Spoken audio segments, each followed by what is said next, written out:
Hola, hola, buena tarde. Buenas tardes, ¿todos bien? ¿Alguien despierto acá? Ok. Quiero orar antes de empezar con el tiempo de enseñanza. No sé usted, por lo menos yo necesito alinear mi corazón para escuchar la palabra y quiero que lo hagamos todos hoy. Si me acompaña, por favor, oremos. Señor, te agradezco por tener un lugar, por tener un tiempo en el cual podemos recibir de tu palabra, un tiempo en el cual podemos también cantarte. Señor, gracias por la oportunidad que tenemos hoy de acercarnos a ti. Yo te pido que nosotros salgamos transformados, por lo menos en la forma de pensar, para cambiar la forma de vivir, Señor. Y que tú nos sigas hablando y mostrando tus planes para nosotros, en el nombre de Jesús. Amén. Muy bien. Tenemos como que una pausa de la serie que se ha estado viendo durante el domingo pasado y el día de hoy. Y esto se llama el ADN de la gracia. Honestamente, la semana pasada me quedé un poquito, pues, preocupado, si se puede, porque hablamos mucho sobre la gracia y para mí era importante dar un paso más y explicar cómo funciona la gracia y cómo nosotros podemos verla y vivirla en nuestro día a día. La verdad es que muchas veces he platicado con personas y cuando me toca dirigir, por ejemplo, grupos que van a hacer misiones, yo les digo, oye, a ver, hay que estar listos para las preguntas, ¿no? Tú le hablas a la gente de salvación y la pregunta a lo mejor en la gente puede ser, ¿salvación de qué? ¿De qué me voy a salvar si no estoy mal? Hay gente que está bien, ¿sí? Y luego la otra pregunta es, ok, ¿salvación para qué? ¿A dónde voy con esta salvación? Más aún, hubo una vez un niño que nos preguntó, oiga, ¿cómo que nos convertimos? ¿En qué nos convertimos si me convierto al cristianismo? Y es una muy buena pregunta. Y creo que es una muy buena pregunta que tenemos que hacernos. ¿En qué me estoy convirtiendo? Dado que soy parte de esta congregación, dado que estoy buscando de Dios en la Biblia. Y bueno, hoy vamos a tener como texto base Efesios capítulo 2, del 8 al 10, solo te lo dejo ahí. Lo vamos a leer más adelante. Si tienes tu Biblia, búscalo para que lo tengas a la mano y lo leas junto conmigo.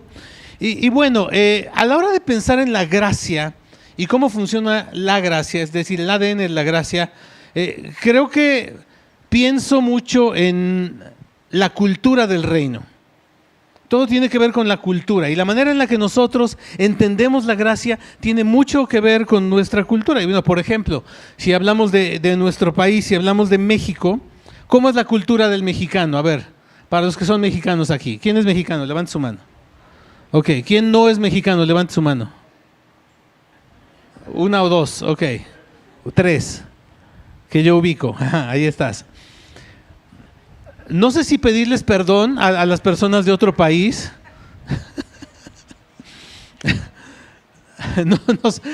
No sé cómo expresar el shock cultural que ha de ser llegar a un país como México y ver que es tan distinto y tan diverso, y luego me imagino que quien cree que ya conoce la cultura de México porque llegó a Ciudad de México, luego va a la ciudad de Puebla y es otra cultura, y si vas a Veracruz es otra cultura, y si vas a todo el norte, yo creo que tenemos como 13 países en México, culturalmente hablando, o más.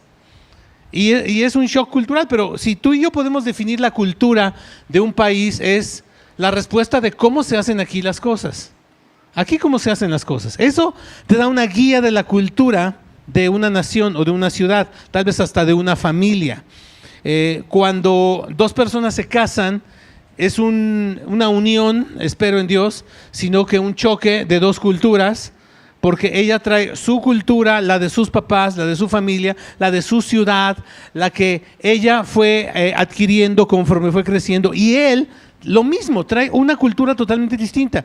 Y ese choque de culturas, y creo que es un tema de estudio para los que están casados, que además son de distintos países, qué duro puede ser el unir dos culturas para formar una nueva cultura o para tomar las decisiones que se han de tomar, porque el cómo se hacen las cosas es muy diferente y todo tiene que ver con la cultura. Si pensamos un poco en esto, para mí el ejemplo perfecto, aprovechando que empezó la temporada. Ay, Dios mío. Perdón por sacar esta imagen a las 11:30 de la mañana casi, perdón, pero a lo mejor la venta de chiles en nogada hoy va a crecer un poco después de esto. Mire, si usted nos está viendo a distancia y no está cerca de Puebla para comer un verdadero chile en nogada, lo siento mucho, dese tiempo de venir a Puebla. Si hay alguien acá que no los ha probado, por favor, resuélvalo ya. Tómese un tiempo y resuélvalo pronto. Si hay alguien aquí a quien no le gustan, no sé qué hacer por ti. No sé qué hacer. La verdad. Yo te invitaría a que te des la oportunidad y sobre todo uno en Puebla bien hecho. ¿Va capeado o no va capeado? Va capeado, por favor.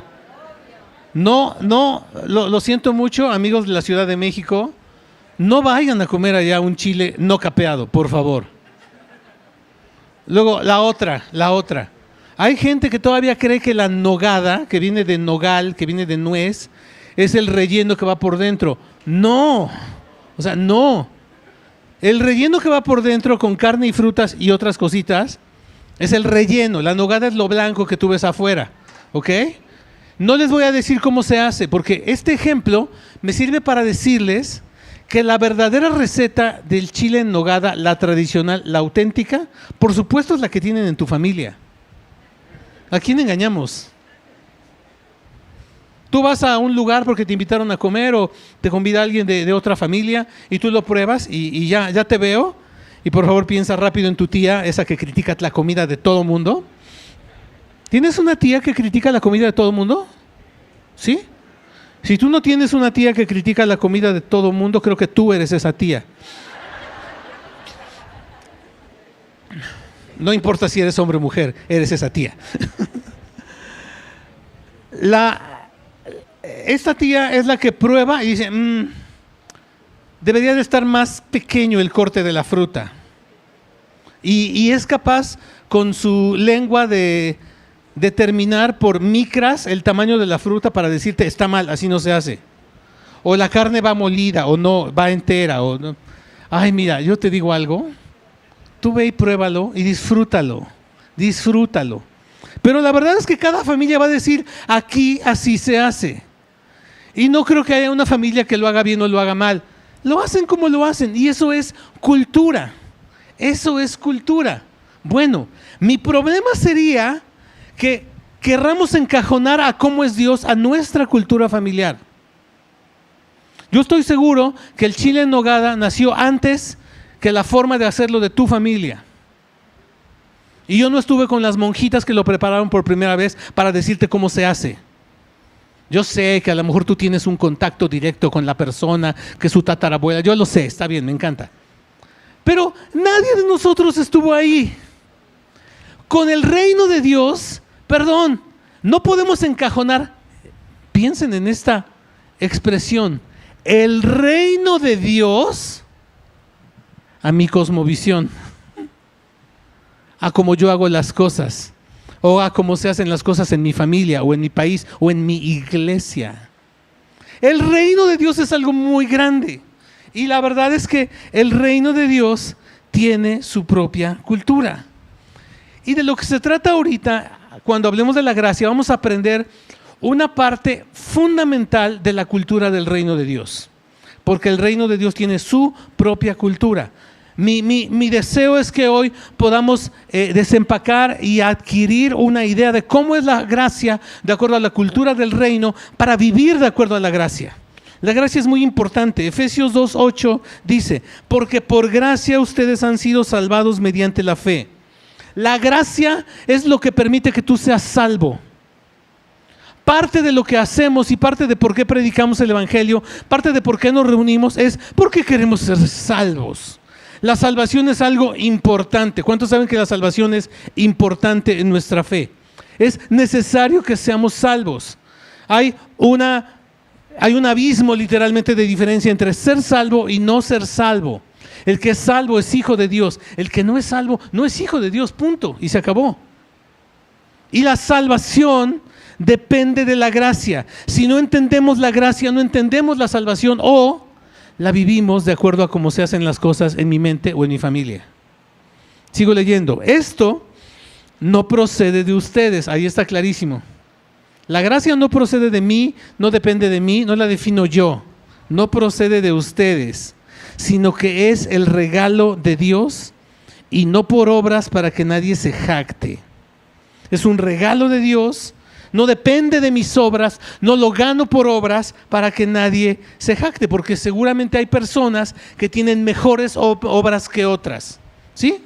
¿Cuántos de ustedes conocen a una persona que es muy buena? Dice, ay, qué buen hombre, qué buena mujer. Seguramente. Yo creo que el 90% de los mexicanos son mejores que yo. ¿Sí? O más. Pero gracias a Dios que la salvación es un regalo por gracia. La gracia es un regalo de Dios. Versículo 10. Porque somos hechura de Dios, creados en Cristo Jesús para buenas obras, las cuales Dios dispuso de antemano a fin de que las pongamos en práctica. No es que las obras no sean importantes, pero las obras son un resultado de esa gracia. Lo vamos a ir viendo poco a poco. Ten en cuenta esto. La gracia no solo nos salva, nos enseña a vivir. Ten esto en mente. La gracia nos enseña a vivir de acuerdo a la cultura del reino. Y con esto en mente vamos a ir adelante. Son solo 3 puntos. Dame 24 minutos de tu tiempo y con el favor de Dios vamos a salir aprendiendo mucho. Número uno. La gracia nos enseña a recibir. La gracia nos enseña a recibir. Hay gente que no sabe recibir. Hay personas que no saben recibir. Tú les quieres ayudar y se ofenden. Y puede ser en muchos sentidos. A lo mejor alguien va a decir, no, es que yo soy López y los López no aceptamos caridad de nadie. Tranquilo, te está invitando a comer. Tranquilo. Te quiere invitar a un chile en nogada. Tranquilo. No te están ofendiendo. O hay personas que cuando les ofreces ayuda se molestan y no soy un inútil. Tranquilo. Alguien está siendo amable para ayudarte. Yo me identifico mucho con eso. Yo crecí siendo Mr. Yo puedo hacer todo solo. Y Mr. Yo hago todo solo. Gracias a Dios me casé con doña No estás solo, amor. Gracias a Dios mis hijos aprendieron el papá, tú nunca vas a estar solo. Gracias a Dios tengo un equipo y gente que me dicen, tú no estás solo con sus actos. Pero para mí romper mi estructura de yo lo hago solo a aceptar ayuda representó años de una tendencia de mi propia cultura contra la cual sigo luchando. ¿Cuál es tu cultura respecto a recibir? ¿Sabes recibir? ¿Sabes recibir? Cuando tienes un tema de aflicción, porque lo puedes tener, ¿sabes recibir ayuda? Y ubícalo en lo que a ti te cuesta trabajo. A lo mejor a ti te gusta recibir regalos, ¿no? Como en tu cumpleaños. ¿A quién le gusta que le den regalos en su cumpleaños? ¿Ok? A lo mejor a ti te gusta como recibir que la gente pase tiempo contigo. Hay un libro que se llama Los 5 lenguajes del amor, se lo recomiendo. Es una gran guía para las interacciones humanas. Y a lo mejor tu lenguaje de amor es que la gente te ayude a hacer cosas. Está bien, pero ¿qué te cuesta trabajo? Hay personas que les cuesta trabajo recibir un consejo de alguien que ya pasó por lo que tú estás pasando y se acerca y te dice, oye, mira, yo me acuerdo que cuando mis hijos estaban en esa edad, y si de inmediato tú pones tu caparazón para que nadie te diga cómo hacer las cosas, cuidado, no estás viviendo, y ahorita te lo demuestro, bajo el esquema de la gracia. Recibir, versículo 8 que leímos antes. Por gracia ustedes han sido salvados mediante la fe, y esto no procede de ustedes, sino que es el regalo de Dios. Ahora, tú dices, claro, pero esto es la gracia de Dios. Te voy a demostrar que la gracia de Dios involucra a la gente que te ayuda. Por favor, seamos sinceros. ¿Cuánta gente te ayudaría en realidad de no ser por la gracia de Dios? A lo mejor tú eres una gran persona y has sembrado mucho en la gente, pero hasta eso viene de Dios. Ok. La vida en Dios o la vida cristiana no inicia produciendo, pagando, conquistando, logrando o mereciendo. Inicia recibiendo. Pero muchas veces hemos sido criados desde nuestra infancia bajo el esquema de te lo tienes que merecer para que lo puedas recibir. Piénsalo. Yo he hablado con personas que dicen, es que no sé si puedo orar por esto. ¿Por qué? Es que no me lo merezco. Ok, analicémoslo. ¿Quién de ustedes se merece el cielo? ¿Te lo mereces? No, no te lo mereces. Nadie se merece el cielo. Bíblicamente lo que yo merezco es el infierno. Pero la gracia de Dios hace que Él me regale la posibilidad de la salvación. Pero no me lo merezco. Nunca me lo voy a merecer. El esquema de pensamiento del merecimiento te lleva a querer hacer cosas para recibir el favor de Dios. Y si yo sirvo más, tengo favor de Dios. Y si yo doy más, Dios me tiene que dar más. Eso es una relación transaccional. Sería como si tú dijeras, oye, te invito al cristianismo, vas a ver qué buen negocio. Vas a tener una transacción con Dios. ¿A qué te invitamos cuando vienes a Cristo? A tener una relación con Dios. No una transacción, una relación. Una transacción sería un acuerdo en el cual entre más haga yo, Él me da más. Y no estoy hablando de que sea malo. No estoy hablando de que sea malo. Pero enfoquemos claramente las cosas. No nos merecemos la gracia de Dios. La vida cristiana no inicia mereciendo o logrando o alcanzando o conquistando. Inicia recibiendo. Tú y yo tenemos que aprender a recibir.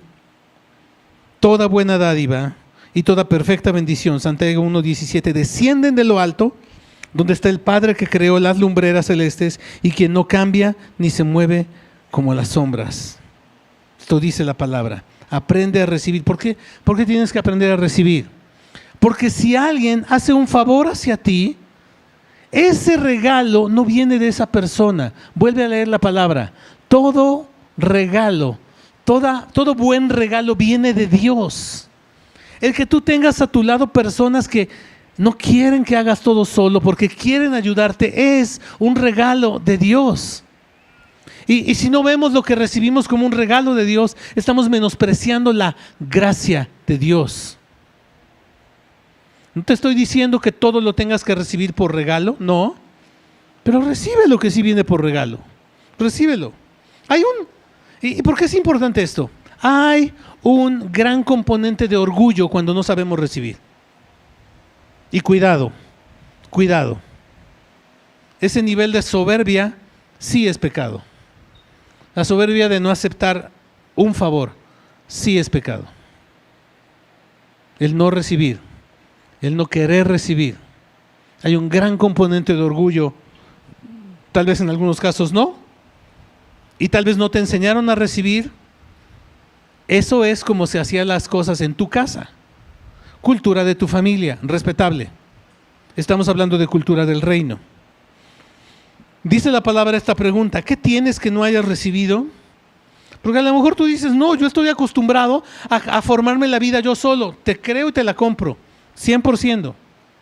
Pero aún la fuerza, el trabajo, el talento, los contactos, todo lo que te llevó hasta donde estás el día de hoy, lo recibiste. Mínimo la gracia de respirar cada día, la recibiste. Lo dice así, 1 Corintios 4:7. ¿Quién te distingue de los demás? ¿Qué tienes que no hayas recibido? Y si lo recibiste, ¿por qué presumes como si no te lo hubieran dado? Aún lo que te ganaste, tú y yo tenemos que aprender a recibirlo como gracia. Y esto es importante porque mientras yo piense que todo es resultado de mi esfuerzo, voy a proteger todo como si fuera exclusivamente mío. Todo. Ahí es donde vemos que es muy difícil para algunos papás que sus hijos den el paso de salir de su casa, de casarse. Porque algunos papás podemos pensar, yo sembré mi vida, con mi vida sembré en mis hijos, ¿y cómo que se van? se van porque se tienen que ir cuando se tengan que ir. Algunas personas que servimos al Señor, si pensamos que es resultado de nuestro esfuerzo, podríamos tratar un ministerio como si fuera nuestro. Es mi ministerio. No. No es mi ministerio. Si me apuras, lo único que sí es mío, y entre comillas, es Dios me llamó. Yo tengo un llamado de Dios. Pero no es ningún ministerio, es mi ministerio. Ni mis hijos son mis hijos en un amplio sentido. Tendrán su oportunidad, tendrán su tiempo. Pero si todo lo trato como mío y exclusivamente mío, lo voy a tratar de retener. Cuando descubro que todo comenzó como gracia, aprendo gratitud. Y aprendo a soltar, y aprendo a vivir bajo un esquema de gracia, donde las cosas no son mías, las cosas vienen de Dios. ¿Me están siguiendo? Ok. Llevamos punto número 1. ¿Quién se acuerda cómo decía el punto número 1? No les entendí nada, pero les creo que sí pusieron atención. Punto número 2. La gracia cambia nuestra manera de ver la vida. Miren, no es motivación, no es ni humanismo, pero en serio, sí es muy importante que sepamos dónde poner la mirada.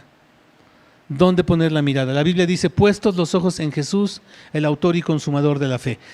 Donde vemos, vamos.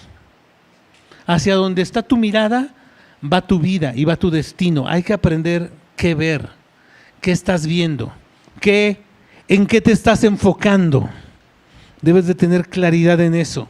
Y en el tema de la gracia es fundamental, porque la gracia, si es parte de mi cultura, si la cultura del reino expresada en gracia es parte de mi cultura, cambia mi manera de ver la vida. Y si cambio mi manera de ver la vida, en automático cambio mi manera de vivir. ¿Dónde está nuestra mirada? A ver, ¿está con temor a perder lo mío? ¿Mi mirada está acumulando? ¿Mi mirada está obsesionado con merecer? ¿Está en el perfeccionismo? ¿Dónde está? Y si tú buscas, cuidar lo tuyo es algo bueno, ¿sí? Vamos a repasar las preguntas. Cuidar lo tuyo es algo bueno. Tal vez no expresado como acumular, pero ahorrar es algo bueno. Quita la obsesión, pero el tema de merecer y de ser excelente es algo bueno. Y hacer las cosas bien, claro que es algo bueno. Pero ¿dónde está tu mirada? ¿Ahí? ¿O haciendo todo esto bajo un esquema de gracia? Sí, voy a esforzarme, sí, voy a crecer, sí, voy a merecer, pero gracias a Dios. Hay un pastor que yo admiro mucho que tiene una frase cuando termina de orar y ora por algo, y él casi siempre cierra diciendo, y tendremos cuidado de darte la gloria. Tendremos el cuidado de darte la gloria. Que no sea simplemente y ya, y incluso más allá del gracias. Tendré cuidado, si todo sale bien o si todo sale mal, de darte la gloria, porque tú la mereces. La gracia no solo cambia mi destino eterno, cambia mi manera de interpretar la vida. Mira, si la gracia fuera solamente para salvarte y que tú vayas al cielo, no sé qué hacemos acá. No, es mucho más allá. Cambia tu manera de interpretar la vida para que cambie tu manera de vivir. Puedes vivir, puedes caminar por la vida con una mentalidad de escasez o de gracia, con una mentalidad de agradecimiento o de merecimiento. Escoge. Todos los días lo escoges. Tu cultura, su cultura. Mi cultura o su cultura. Si ponemos un contraste entre dos culturas, la cultura de la escasez retiene, controla, compara, critica, protege y acumula, porque piensa todo es mío. Pero la cultura de la gracia recibe, disfruta, comparte, bendice, entrega, multiplica, porque piensa todo es un regalo. ¿Cuál es la cultura con la cual te mueves? ¿Cuál es la cultura que define el rumbo de tu vida?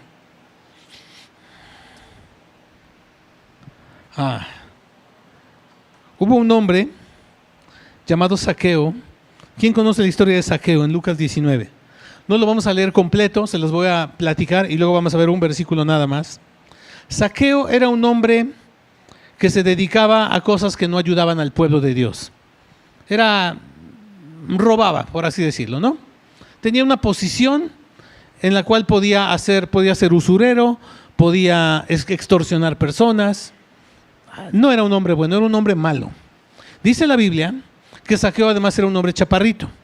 Entonces, cuando Jesús pasaba por un lugar donde él estaba, él quería ver a Jesús y no lo veía, porque era chaparrito. Entonces calculó por dónde iba a pasar Jesús y se subió a un árbol y desde el árbol quería verlo. Zaqueo se asumía como alguien que no merecía cruzar una palabra con Jesús. Sin duda tenía influencia, pero no la usó para decir, ábranme cancha y déjenme hablar a mí con él. No, él se asumía como alguien indigno delante de Dios, delante de Jesús. Entonces Zaqueo, lo que hizo, si quiere que tome aquí lugar está bien, ayúdenme a que pase aquí el caballero y se siente. Entonces Zaqueo, lo que hizo y lo que vio ante la situación fue subirse a un árbol para poder ver a Jesús. Ver a Jesús. Dice la Biblia que cuando Jesús pasó por ahí, entró, va caminando, pasa debajo del árbol y Jesús sabía que ahí estaba y él levanta el rostro y le dice esto: Zaqueo, baja enseguida, tengo que quedarme hoy en tu casa. En un instante, el que era indigno, el que era pecador, el que era corrupto y el que nunca soñó que podía cruzar una palabra con Jesús, fue invitado a convivir. Jesús se autoinvitó a su casa. Jesús es muy así, no siempre lo aceptamos, pero Jesús es muy así. Se autoinvitó a su casa y estuvo con él. Todos criticaron porque Jesús iba con este hombre pecador y corrupto. Pero aquí vemos el milagro de la gracia, porque si tú sigues en la historia, lo que sigue es que Zaqueo, al estar con Jesús, al entender que recibió algo que no merecía, su decisión fue: voy a pagarles a todos los que les debo y les voy a dar todavía más de lo que les debo y de lo mucho que tengo voy a compartir con la gente necesitada. Todo su esquema de pensamiento de alguien que tenía, que robaba, que guardaba, que acumulaba, que todo era suyo, cambió a: estar con Jesús es un regalo. Yo me puedo deshacer de todo lo que tengo, porque estar con Jesús es un regalo. La gracia cambia nuestra relación con todo lo que tenemos. Lo que tenemos, nuestro tiempo, nuestra familia, nuestras posesiones, nuestro dinero, nuestros talentos, nuestro trabajo. Cuando vivimos con un esquema de gracia, la manera en que me relaciono con eso cambia. Punto número 3. La gracia produce una nueva manera de vivir. En el anterior es una forma nueva de ver la vida, pero también una manera nueva de vivir. Si vivimos de acuerdo a la gracia, cambiamos. A veces no vemos el cambio porque no vivimos con mentalidad de gracia, vivimos con una religión, donde esperamos que nos digan el ABC, qué tengo que hacer para ser un buen cristiano. No, primero aprende la gracia, aprende a recibir, cambia tu manera de ver para que cambie tu manera de vivir. Juan 15:5: yo soy la vid, ustedes son las ramas, el que permanece en mí como yo en él dará mucho fruto, separados de mí no pueden ustedes hacer nada. Es estar ahí, es estar en Jesús, es estar con Jesús. Estar ahí te da la oportunidad de estar unido al ADN de la gracia. El ADN de una vid, de una planta, produce que la rama dé fruto, de uvas, porque esa es su naturaleza. El fruto no se puede fingir, el fruto es el resultado del ADN.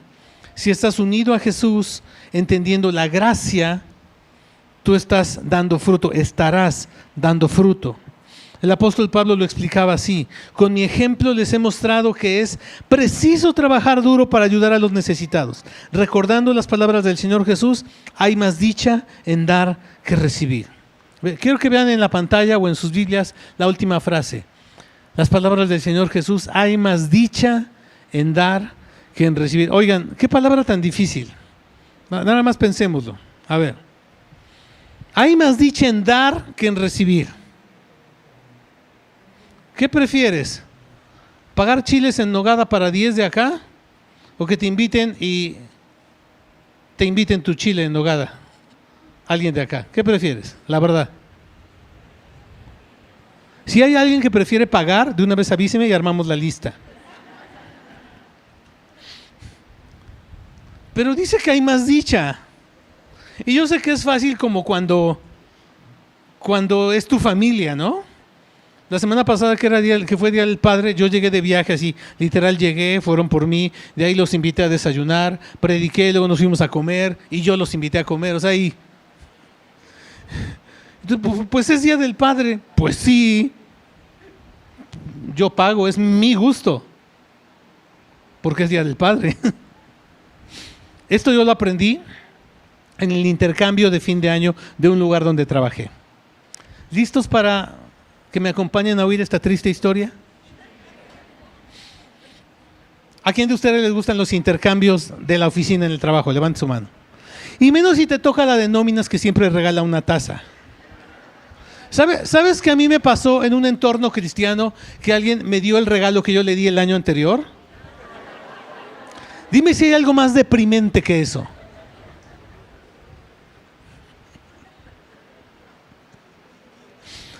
Y fue un año en el que dije, después de todo eso y tantas malas experiencias, dije, a ver, se acabó. La Biblia dice que hay más dicha en dar que en recibir.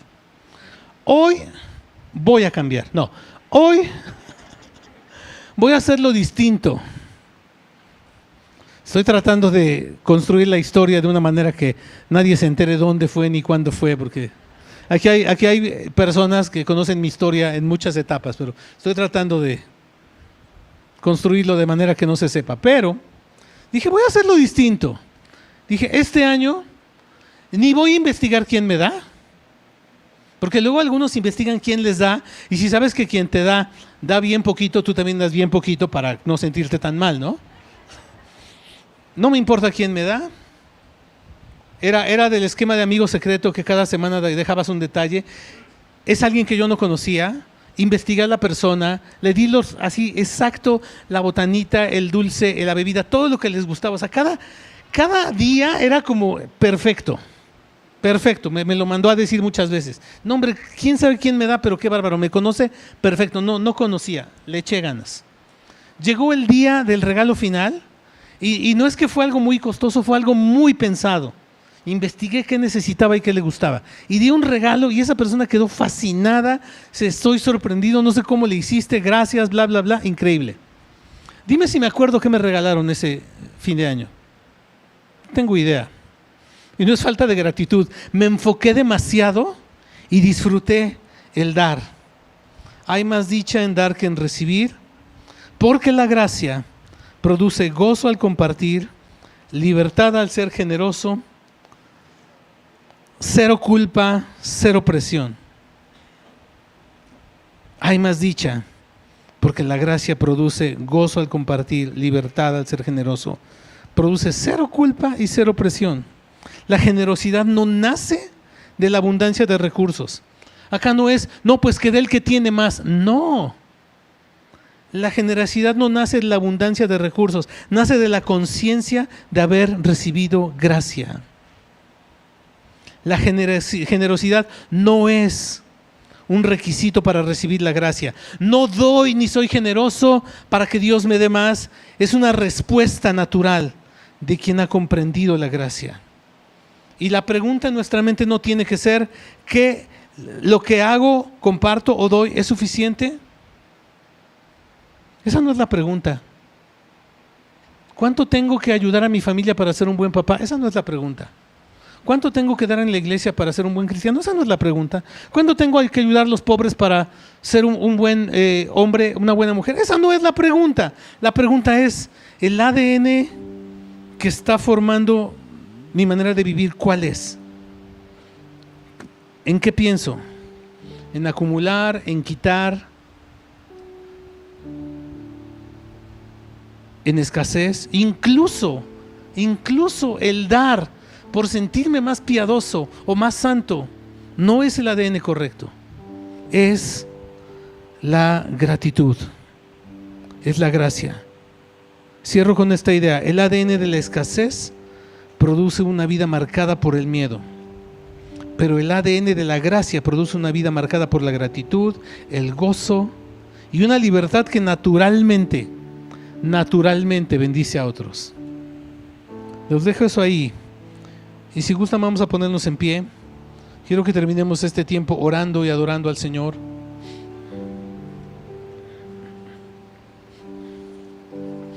No sé qué te ha hablado Dios en esta mañana, pero si tienes algo que orar, ora a Dios. De lo que Él te habló, ora a Dios. Si no tienes nada que orar, en unos segundos vamos a empezar a cantar, adora al Señor. Pero si hay algo que el Señor te habló y tienes que decirle, díselo de una vez. Gracias, Señor. Gracias.